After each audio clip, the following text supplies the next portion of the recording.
चलो अब हम लोग कुछ नए वोकैबुलरी वर्ड सीखेंगे, वो भी हमारी मेमोरी ट्रिक्स के साथ। तो हमारा फर्स्ट वर्ड इज डिग्रेस, जिसका मतलब होता है डिविएट होना, डिपार्ट होना, ड्रिफ्ट होना। यानी कि जो अपना मतलब जो एग्जैक्ट लोकेशन या मतलब एग्जैक्ट जो भी एम है आप उससे जब हट जाते हो उसको बोलते हैं। यानी कि आप ना थोड़ा डिस्ट्रैक्ट हो जाओ, इस तरह से समझ लेना। तो उसको हम याद करेंगे, डिग्रेस में डिग्री आ रहा है ना, तो बोलते नहीं कितने डिग्री हट गया, कितने डिग्री बेंड हो गया, तो आप ऐसे याद रख लेना। फिर सेकेंड इज रीड्रेस। दोनों डिग्रेस और रिड्रेस थोड़ा सेम साउंड करेगा, बट इसीलिए कंफ्यूज हो जाते हैं हम लोग, तो इसलिए आज मैंने कुछ ऐसी वर्ड्स लिए हैं।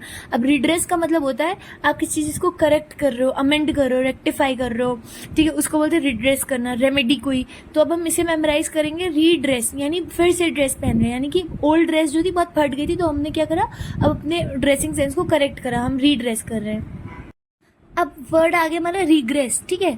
अब रिग्रेस को अब रिड्रेस से ना मैच कर लेना। रिड्रेस में आपको ड्रेस याद रखना रहेगा, और रिग्रेस मतलब होता है कि आप वापस आ रहे हो, आप ना रिवर्ट कर गए, ठीक है, ओरिजिनल जगह पे वापस आ गए। तो रिग्रेस को हम कैसे याद करेंगे कि आपने रिड्रेस करा आफ्टर रिग्रेट, यानी रिग्रेट, पछताया, आपने कुछ गलती करी, अब आपने क्या करा, उसको करेक्ट करा। करेक्ट करने का मतलब आपने कुछ गलत करा, अब आप वापस आ गए अपनी जगह पे, आप अपनी औकात पे आ गए ना, तो आप रिग्रेस कर गए, ठीक है, आप ऐसे याद रख लेना।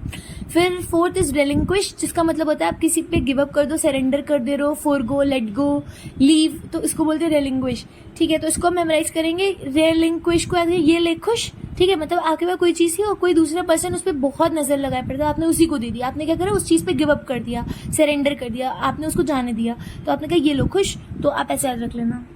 फिर फिफ्थ वर्ड इज यूलोजाइज, जिसका मतलब होता है तारीफ करना, प्रेज, एक्सटॉल, अपलॉड।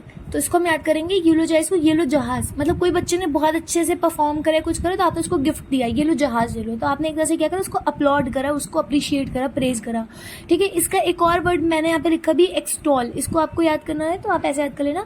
कोई पर्सन एक्स्ट्रा टॉल है तो क्या होता है, लोग बोलते हैं ना कितना लंबा है, वाओ, तो मतलब उसकी तारीफ कर रहे हैं। फिर सिक्स्थ वर्ड इज कॉन्टॉर्टेड, जिसका मतलब होता है ट्विस्ट कर देना, किसी चीज को टेढ़ा मेढ़ा कर देना, ठीक है, बहुत ज्यादा मतलब उस पर वायलेंट फोर्स लगाया आपने कि वो चीज मतलब ओरिजिनल से हट गई, थोड़ा सा टेढ़ी मेढ़ी हो गई, क्रूकेड, ट्विस्टेड, ऐसे आप याद करना। तो उसको मेमोराइज करें हम लोग, कॉन्टॉर्टेड, यानी कौन तोड़ रहा है, ठीक है, तो आप ऐसे याद करना, कौन मेरी चीज को तोड़ रहा है, यानी कि टेढ़ा मेढ़ा कर रहा है, तो आप कॉन्टॉर्टेड को ऐसे याद रख लेना। सेवेंथ वर्ड इज रेपेशियस, जिसका मतलब होता है ग्रीडी, लालची, ग्रास्पिंग, रेवनस। रेवनस मतलब मैंने याद किया था ना, रावण के बहुत सर होते हैं, यानी वो बहुत खाएगा, तो जो बहुत भूखा होता है, बहुत लालची होता है, उसको बोलते हैं रेपेशियस। इसको हम याद करेंगे, रैप द प्रेशियस, यानी प्रेशियस यानी अच्छी कीमती चीजों को रैप यानी ढक दो, छुपा दो। क्यों? क्योंकि एक बहुत लालची पर्सन आ रहा है, वो सब ले जाएगा, इसलिए wrap the precious because rapacious is coming. अब ऐसे याद रख लेना। फिर एट वर्ड इज सैबोटियर, जिसका मतलब होता है कि जो इंटेंशनली चीजों को डिस्ट्रॉय करता है, सैबोटाज कर देता है। इसको मेमोराइज कर देंगे, सब इधर उधर से, ठीक है, सैबोटियर को सब इधर उधर से, मतलब क्या करता है, चीजों को तहस नहस कर देता है, इधर उधर बिखेर देता है। फिर ninth word is tattle tale, जिसका मतलब होता है कि ऐसा पर्सन जो दूसरों के सीक्रेट्स को रिपोर्ट करता रहता है, दूसरों को बताता रहता है, यानी कि एक तरह से चुगली करता है बहुत ज्यादा। तो इसको हम याद करेंगे, टैटल टेल को लिटिल टेल से, यानी छोटी छोटी बातें भी वो बता देता है, ठीक है, तो आप ऐसे याद रखना। और फिर 10th वर्ड इज हमारा फिजेटी, जिसका मतलब होता है कि ऐसा पर्सन जो बहुत ही ज्यादा मतलब नर्वसनेस या एक्साइटमेंट के मारे बहुत ज्यादा मूवमेंट करता रहता है, कभी एक जगह स्टिल बैठता नहीं है, ऐसा पर्सन फिजेटी होता है। यानी कुछ होते नहीं ADHD वाले बच्चे जो बहुत ही ज्यादा हाइपर एक्टिव होते हैं, वैसे वाला। अब इसे मेमोराइज करेंगे फिजेट स्पिनर से, ठीक है। वो स्पिनर क्या है, वो उसको बच्चे घुमाया करते, घुमाते ही रहते हैं, ठीक है, तो वो स्पिनर खुद भी नहीं रुकता और वो बच्चे भी नहीं रुकते, तो आप ऐसे याद रख लेना। अब गाइज हम लोग पिछली कुछ वीडियोस में से, अलग अलग वीडियो में से कुछ 4 वर्ड्स लेके आए हैं, जिसको रिवाइज कर लेते हैं।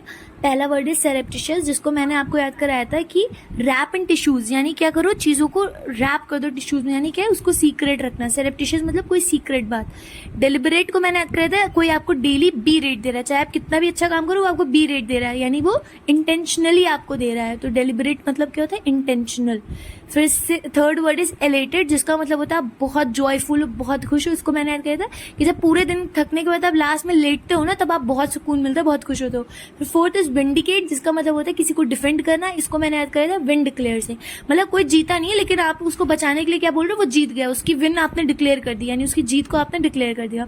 अब ना मैंने एक थोड़ा सा मॉडिफिकेशन करा अपने इंग्लिश वोकैबुलरी वीडियोज में, मैं आपको रिविजन भी दूंगी और साथ में एक डेली यूज का सेंटेंस भी दूंगी। तो सेंटेंस है कि जैसे हम लोग किसी को गुस्से में नहीं बोलते हैं कि तुम्हारे दिमाग कम है क्या जो एक बार में इतनी आसान सी बात तुम्हारी समझ नहीं आ रही है? तो इसको हम लोग इंग्लिश में बोल सकते हैं, are you not using your brain or what, you didn't understand such an easy thing in one गो।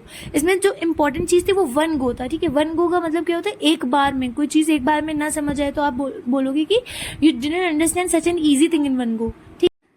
तो फ्रेंड्स, ये थे आज के कुछ हमारे वोकैबुलरी वर्ड्स, एक डेली यूज का सेंटेंस और 4 रिविजन के words. Hope you guys like the video. Thank you so much, bye bye.